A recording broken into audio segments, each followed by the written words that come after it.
Welcome to a Red Velvet Ninja's Guide for Volatility Lattice, a challenge room in Datascape.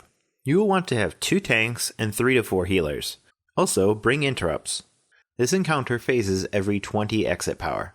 Unlike most of my other guides, I will have a full video, start to finish, with some commentary, since this encounter is very linear.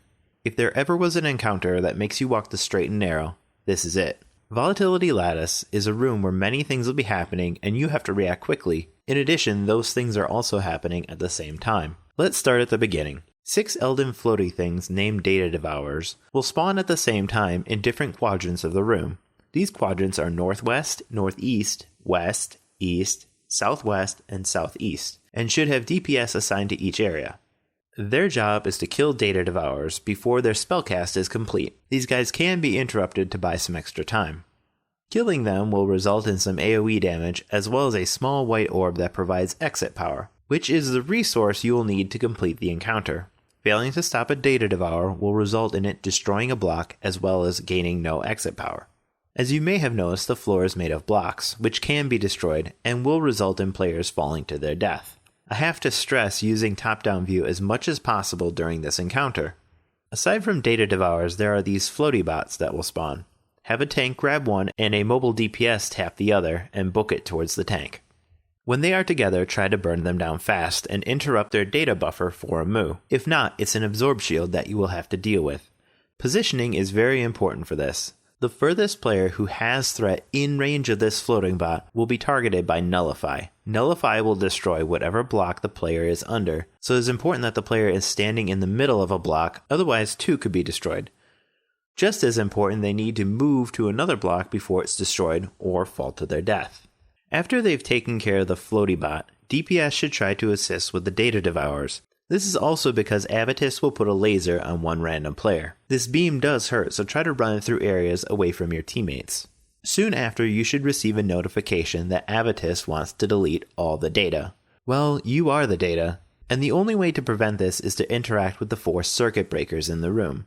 Typically tanks, DPS pulling the floaty bot, or DPS on Data Devour patrol can grab this since they're in the area. Immediately following this step, a new floaty bot will appear. Once again, the tank and the mobile DPS will bring them to the DPS group. DPS them down and assist them with Data Devourers, because the lasers are still going. By this time, you should have enough exit power to push to the next phase. Welcome to the jump phase. Everyone grabs a buff from the station and heads towards the center area. Typically, a kind settler will drop a campfire there and everyone can stack. 2 lasers will be coming at you and you want to double jump over them. And you'll have to jump over 3 sets of lasers. Jump phases happen at 20 and 60% exit power. Immediately following your jump phase, you'll need to head to an active wall. In the room, there are 4 slightly elevated red areas in the room. At the beginning of jump phase, one will turn green. Avatis will kill anyone outside the safe zone and attempt to kill the wall that is protecting the raid. Healers want to be front and center and burn everything to keep this wall up. The hitbox for this is kind of small and in the center. DPS and tanks sit in the back. You don't want to be consuming their heals. If you have abilities that can buff heals, this is the time to use it. After surviving this, head back to your locations to handle floaty bots and devourers. Typically, there will be a laser right after healing the wall. When you head back to your previous positions, kill Data Devourers, knock out floaty bots, use circuit breakers, dodge lasers, and collect exit power. Upon hitting 40%, you will enjoy a shield phase. When shield phase happens, everyone grabs a buff from the station and spread out. Do your best to evenly spread and cover the entire room. Avatis will end up destroying blocks that players haven't protected. Shield phase happens at 40 and 80% exit power. Following the shield phase, you will head to an active wall, heal it, and ideally live. Remember, there will be a laser as you're going back to collect. Once you've gotten 60% exit power, you will have a second jump phase. Heal another wall and then go back to collecting. Then at 80%, you will go in for a second shield phase, heal a wall, and then book it to the south and spread out. Avatis is going to wipe the whole room, except for a tiny bit on the south end. Following that, Avatis is going to bring a laser from the south and bring it north.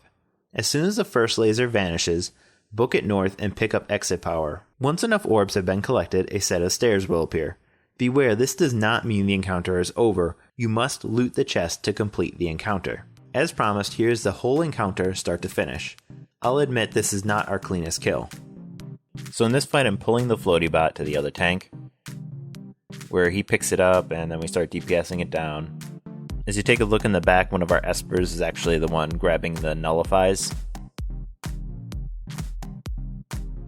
Alright, the floaty bots are dead, so now we're just gonna run around and look for any extra data devours. At least I was until I got hit by a laser. So I try to run around the edges where I don't think anyone else will get hit. It also leaves a debuff, so you kind of have an idea of how long it'll last. Then I grab the floaty bot and run it back to the tank again. And we're just going to DPS it down. As you can see in the back, the Esper's still grabbing the nullifies.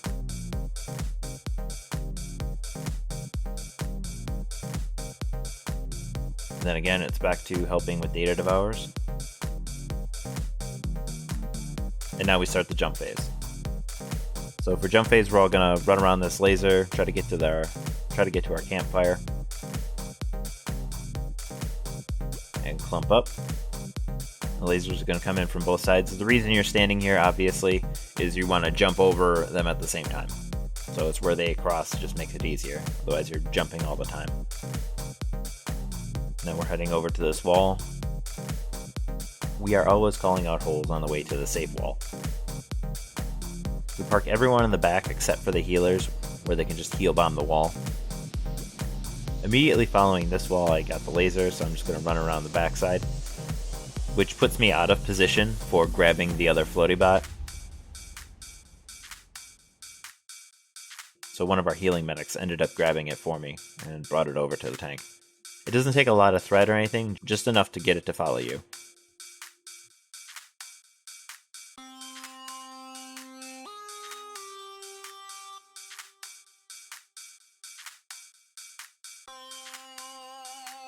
And don't be like me and ignore the white balls. Try to grab them as long as you know that you guys are trying to phase at the right time.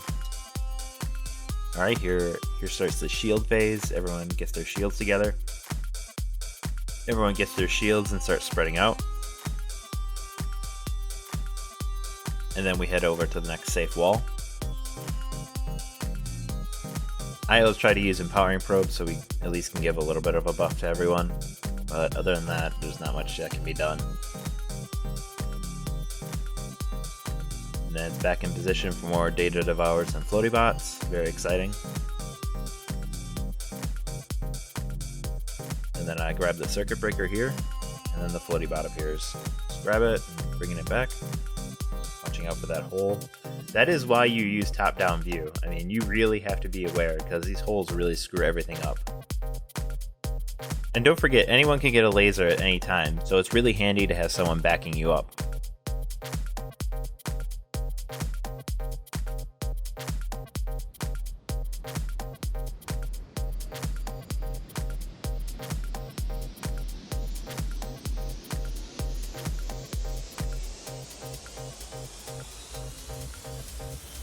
Alright, grab this other floaty bot, bring it to the tank again.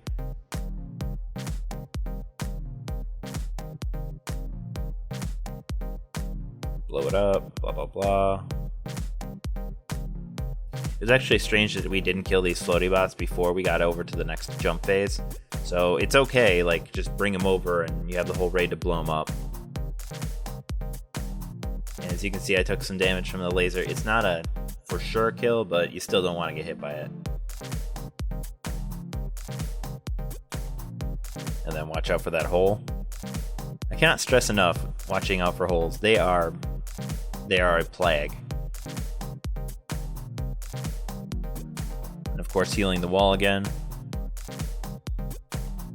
We're gonna book it back into position, get ready for more data devours and whatever, floaty bots.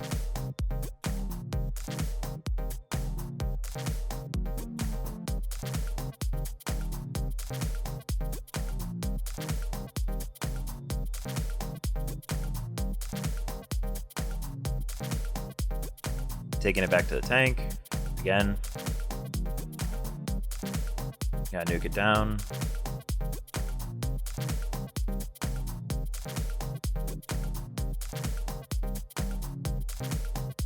That time we didn't interrupt the floaty bots, so their shields got off.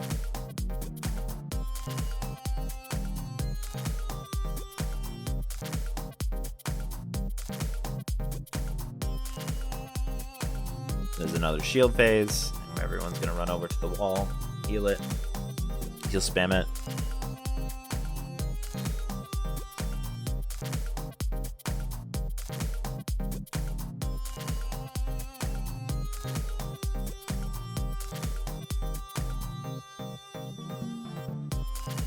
That was the last wall, so now we're all going to book it to the south.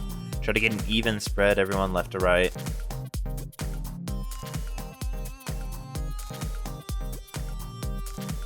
That laser gets dangerously close, it's kind of scary.